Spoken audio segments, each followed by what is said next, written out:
इस बड़े से कटे हुए ड्रम में हमने ऑर्गेनिक तरीके से इस हरे हरे धनिये को ग्रो किया हुआ है। मार्केट में मिलने वाला जो धनिया होता है उसको हम अपने खाने में इस्तेमाल करते हैं तो उसका टेस्ट ज़्यादा अच्छा नहीं होता है, लेकिन अगर हम घर पर ही ऑर्गेनिक तरीके से धनिया ग्रो कर लेते हैं तो उसका टेस्ट मार्केट में मिलने वाले धनिये के मुकाबले काफ़ी ज़्यादा अच्छा होता है, क्योंकि जो हम घर पर धनिया ग्रो करते हैं वो हमारी मेहनत से ग्रो किया गया होता है। इसके अलावा पूरे तरीके से ऑर्गेनिक ग्रो किया गया होता है, इसलिए खाने का टेस्ट दोगुना हो जाता है। अगर आप घर पर ऑर्गेनिक धनिया ग्रो करना चाहते हैं, तेज़ी से धनिया को उगाना चाहते हैं, तो आज की हमारी इस वीडियो को आप कंप्लीट देखें, क्योंकि आज की हमारी इस वीडियो में हम आपको बताएंगे धनिया के बीज लगाने से लेकर हार्वेस्टिंग तक, यानी कि पूरी अपडेट के साथ धनिया के बारे में इस वीडियो में हम आपको जानकारी देने जा रहे हैं। इसलिए आप वीडियो को बिल्कुल स्किप न करें, वीडियो को शुरू से लास्ट तक जरूर देखें। इसके अलावा अगर आप हमारी ये वीडियो फेसबुक पर देख रहे हैं तो हमारे फेसबुक पेज को लाइक, अगर यूट्यूब पर देख रहे हैं तो हमसे जुड़ने के लिए हमारे चैनल को सब्सक्राइब जरूर कर लें। तो चलिए शुरू करते हैं, घर पर ऑर्गेनिक धनिया पूरी फैमिली के लिए कैसे ग्रो करें। ऑर्गेनिक तरीके से पूरी फैमिली के लिए घर पर धनिया उगाने के लिए सबसे पहले आपको चाहिए धनिया के बेहतरीन क्वालिटी के सीड्स। ये बेहतरीन सीड्स आपके किसी भी लोकल एरिया की बीज की दुकान से आपको आसानी से मिल जाएंगे। अगर आप बीज खरीदना नहीं चाहते हैं तो आपके घर पर किचन में जो सूखा धनिया होता है जिसको हम खाने में इस्तेमाल करते हैं, उसी धनिया को आप हरा धनिया ग्रो करने के लिए इस्तेमाल कर सकते हैं। लेकिन जो हमारा किचन का धनिया होता है उस धनिया को ग्रो करने से पहले आपको अच्छे तरीके से चेक कर लेना होगा वो धनिया घुना हुआ तो नहीं है या फिर ज़्यादा पुराना तो नहीं है। इसके अलावा उस धनिया को ग्रो करने से पहले आपको उस धनिया को 2-3 दिन के लिए धूप में अच्छे तरीके से सुखाना होगा और उसके बाद उस धनिया को आप तोड़ लीजिए किसी भी बेलन की मदद से या फिर किसी भी दूसरे गार्डनिंग टूल की मदद से। अगर आप धनिया को 2 भाग में तोड़ लेते हैं तो इससे क्या होगा कि बीज डबल बन जाते हैं। इसके अलावा धनिया के जो सीड्स हैं वो जल्दी ग्रोथ स्टार्ट करते हैं। इसके अलावा आप चाहें तो धनिया के बीज को 1 से 2 घंटे तक पानी में भिगो के रखने के बाद भी लगा सकते हैं, इससे भी धनिया जल्दी ग्रो हो जाता है। लेकिन हमारे पास जो ये धनिया है इसको हमने लोकल मार्केट से ख़रीदा हुआ है और ये जो धनिया के आप सीड्स देख रहे हैं ये टूटे हुए सीड्स हैं, इनको हमने तोड़ा नहीं है बल्कि इसी तरीके से टूटे हुए पैकेट में आए हैं। चलिए अब हम इसको ग्रो कर लेते हैं। पूरी सर्दी पूरी फैमिली के लिए ऑर्गेनिक धनिया इस्तेमाल कराने के लिए आपको बड़े से ड्रम की ज़रूरत पड़ेगी। आप चाहें तो किसी भी क्यारी का भी इस्तेमाल कर सकते हैं, लेकिन छोटे गमले में अगर आप धनिया ग्रो करते हैं तो पूरी फैमिली के लिए पूरी सर्दी भर धनिया हार्वेस्ट नहीं कर सकते, इस्तेमाल नहीं कर सकते। इसलिए हम यहाँ पर ये बड़े से ड्रम को बीच में से कट करने के बाद इसमें धनिया ग्रो करने जा रहे हैं। इस तरीके का धनिया ग्रो करने के लिए आपको जो बड़ा सा ड्रम है वो आपके लोकल एरिया की किसी भी कबाड़ी की दुकान से आसानी से मिल जाएगा काफ़ी सस्ते दामों पर। तो इस तरीके का जो ड्रम होता है इसमें आप काफ़ी सारी ऑर्गेनिक सब्जियां ग्रो कर सकते हैं। धनिया के अलावा भी इसमें काफ़ी सारा एरिया मिल जाता है। यहाँ पर एक बात का ये ध्यान रखें, इस तरीके का ड्रम ले रहे हैं या फिर कोई भी गमला इस्तेमाल कर रहे हैं उसके बॉटम को चेक कर लीजिए। अगर गमले के बॉटम में हॉल नहीं है तो हॉल कर लीजिए, लेकिन इस तरीके के ड्रम में तो हॉल होता है नहीं है तो हॉल करना बहुत ही ज़्यादा ज़रूरी होता है। इसके अलावा धनिया ग्रो करने के लिए धनिया के लिए बहुत ही ज़्यादा सॉफ्ट मिट्टी होना चाहिए, ज़्यादा हार्ड मिट्टी इस्तेमाल नहीं करना चाहिए। तो हम यहाँ पर थोड़ा सॉफ्ट मिट्टी इस्तेमाल कर रहे हैं। मिट्टी को तैयार करने के बाद हमने ड्रम में भर लिया है और धनिया उगाने से पहले धनिया की मिट्टी को अच्छे तरीके से गीला कर लीजिए। अगर आप धनिया के बीज लगाने के बाद मिट्टी में पानी देंगे तो धनिया के जो सीड्स हैं अपनी जगह से इधर उधर हो जाएंगे, इसलिए धनिया की मिट्टी में पहले पानी दिया जाना चाहिए, उसके बाद में बीज को लगाना चाहिए। मिट्टी को अच्छे तरीके से गीला करने के बाद अब हम छिड़काव विधि से धनिया के सीड्स को लगा रहे हैं। धनिया के सीड्स को लगाते समय ध्यान रखें धनिया के सीड्स ज़्यादा पास ना हो। अगर ज़्यादा धनिया के सीड्स घने होंगे, एक के पास एक होंगे, करीब करीब होंगे, तो क्या होगा कि आपका जो धनिया के पौधे हैं वो अनहेल्थी हो गएंगे, अच्छे तरीके से ग्रोथ नहीं कर पाएंगे। इसलिए थोड़ा दूर दूर धनिया के सीड्स को लगाना चाहिए। अब हम यहाँ पर जो हमने मिट्टी इस्तेमाल की है धनिया ग्रो करने के लिए, उसी मिट्टी को इस तरीके से छलनी से छानने के बाद इन धनिया के सीड्स को ढक रहे हैं, जिससे कि धनिया के बीज अपनी जगह से हटना न पाएँ। और उसके बाद हम यहाँ पर स्प्रे बोतल से धनिया के सीड्स की जो ऊपर की मिट्टी है उसको गीला कर रहे हैं।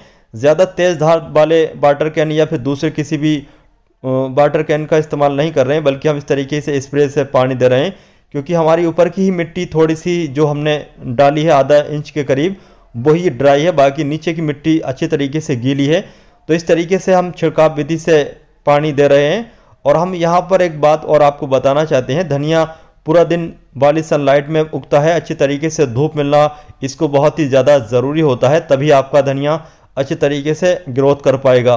तो जब भी आप धनिया ग्रो करें तो धनिया के गमले को या फिर इस तरीके की क्यारी को, ड्रम को डायरेक्ट धूप में रखें। चलिए देखते हैं आने वाले समय में हमारा ये धनिया किस तरीके से और कब तक ग्रो करता है। इस पुराने कटे हुए ड्रम में धनिया के सीड्स लगाए हुए पूरे 12 दिन का समय हो चुका है। 12 दिन के बाद का ये रिजल्ट है। तो जैसे कि आप लोग देख सकते हैं, लगभग 70% के करीब धनिया के जो सीड्स हैं वो ग्रोथ कर चुके हैं। बाकी अभी छोटे छोटे और जो पौधे हैं वो उगना स्टार्ट हो रहे हैं। बाकी के जो पौधे हैं बहुत ही अच्छी तरीके से ग्रोथ कर रहे हैं। हमने इस ड्रम में अभी तक पानी नहीं दिया है, पहले से ही मॉइस्चर बना हुआ है। जब भी आपको पानी की कमी लगे तो आप, जैसे कि हमने स्पेयर बोतल से पानी दिया था, वैसे ही पानी आपको देना चाहिए। ज़्यादा तेज़ धार वाले वाटर कैन वगैरह से पानी न दें, इससे आपके पौधे टूट जाएंगे और आपका जो धनिया है वो अच्छे तरीके से ग्रोथ नहीं कर पाएगा। तो चलिए देखते हैं आने वाले समय में हमारा ये धनिया किस तरीके से ग्रोथ करता है। इस बेकार प्लास्टिक के ड्रम में ऑर्गेनिक तरीके से धनिया ग्रो किए हुए पूरे 15 दिन का समय हो चुका है। 15 दिन के बाद का ये रिजल्ट है। तो जैसे कि यहाँ पर आप लोग देख सकते हैं, लगभग 90% धनिया के सीड्स अच्छे तरीके से ग्रोथ कर चुके हैं। धनिया देखने में बहुत ही ज़्यादा खूबसूरत लग रहा है, बिल्कुल ग्रीन और हेल्थी है। आने वाले समय में देखते हैं इसकी ग्रोथ कैसे चलती है। लेकिन यहाँ पर इससे पहले मैं आपको बताना चाहता हूँ, धनिया की मिट्टी में जब भी पानी की कमी लगे तो आप वाटर कैन से, छिड़काव विधि की मदद से या फिर स्पेयर की मदद से आप पानी न दें। जब आपके पौधे की पत्तियां इस तरीके से बड़ी बड़ी होने लगें, यानी कि टू लीफ जब आने लगें, तो आप छिड़काव विधि से पानी न दें, बल्कि इस तरीके से वाटर कैन से एक साइड से पानी दे सकते हैं। अगर आप छिड़काव विधि से पानी देंगे तो फंगस की वजह से आपका जो धनिया है वो ख़राब हो सकता है। तो हम यहाँ पर इस तरीके से पानी दे चुके हैं। जब भी हमारी इस धनिया की मिट्टी में पानी की कमी होती है तो हम इस तरीके से पानी देते रहते हैं। सर्दी के मौसम में वैसे भी पानी की कमी ज़्यादा नहीं होती है, लेकिन जब भी आपको लगे मिट्टी ड्राई है तो इसी तरीके से पानी दें। चलिए देखते हैं आने वाले समय में हमारा ये धनिया किस तरीके से ग्रोथ करता है। इस ड्रम में धनिया उगाए हुए पूरे 25 दिन का समय हो चुका है। 25 दिन के बाद का ये रिजल्ट है। धनिया बहुत ही अच्छे तरीके से ग्रोथ कर रहा है, बिल्कुल अच्छे तरीके से पूरे ड्रम में फैल चुका है। देखने में ये धनिया बहुत ही ज़्यादा खूबसूरत लग रहा है, बिल्कुल ग्रीन और हेल्थी है। धनिया की ग्रोथ बहुत ही अच्छी तरीके से चल रही है। देखते हैं आने वाले समय में हमारा ये धनिया कब तक हार्वेस्ट के लिए तैयार होता है। इस बेकार पड़े कटे हुए प्लास्टिक के ड्रम में ऑर्गेनिक तरीके से धनिया ग्रो किए हुए पूरे 1 महीना 5 दिन का समय हो चुका है, यानी कि 35 दिन का समय हो चुका है। 35 दिन के बाद का ये रिजल्ट है। तो जैसे कि आप लोग देख सकते हैं, हमारा ये धनिया काफ़ी बड़ा हो चुका है, बिल्कुल ग्रीन और हेल्थी है। अब ये धनिया बिल्कुल हार्वेस्ट के लिए तैयार है। इसको अब हम हार्वेस्ट कर सकते हैं। इस तरीके का जब आपका धनिया बड़ा बड़ा हो जाए तो इसको आप हार्वेस्ट कर सकते हैं। धनिया एक बार लगाने के बाद कम से कम 3 से 4 बार तक आप हार्वेस्ट कर सकते हैं।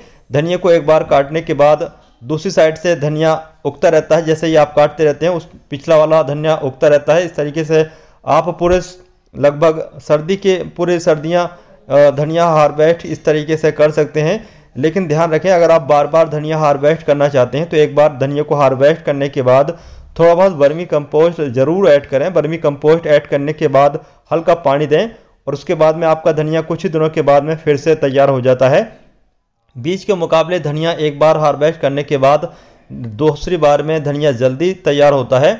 यहाँ पर धनिया को हार्वेस्ट करने के लिए हम चाकू की जगह इस तरीके की कैंची का इस्तेमाल कर रहे हैं।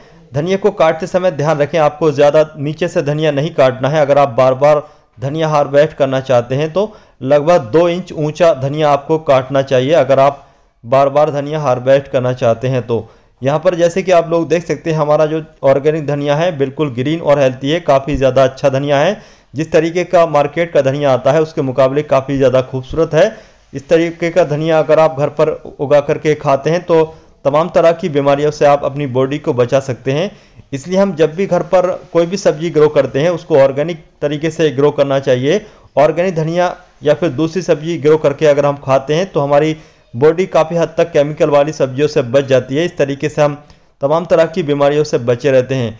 तो दोस्तों, आज की हमारी इस वीडियो में बताई गई ऑर्गेनिक तरीके से धनिया ग्रो करने की पूरी अपडेट के साथ इस वीडियो की ये जानकारी आपको कैसे लगी, इसके बारे में आप हमें कमेंट बॉक्स में कमेंट करके ज़रूर बताइए। अगर आप बार बार धनिया कैसे ग्रो करें इसके बारे में पूरी अपडेट के साथ वीडियो चाहते हैं तो इसके बारे में भी आप हमें कमेंट बॉक्स में कमेंट करके ज़रूर बताएं। आने वाले समय में हम आपको दिखाएंगे 3 बार तक आप धनिया हार्वेस्ट कैसे कर सकते हैं। तो चलिए दोस्तों चलते हैं, फिर मिलते हैं इसी तरीके की इन्फॉर्मेटिव वीडियो के साथ। तब तक के लिए बाय।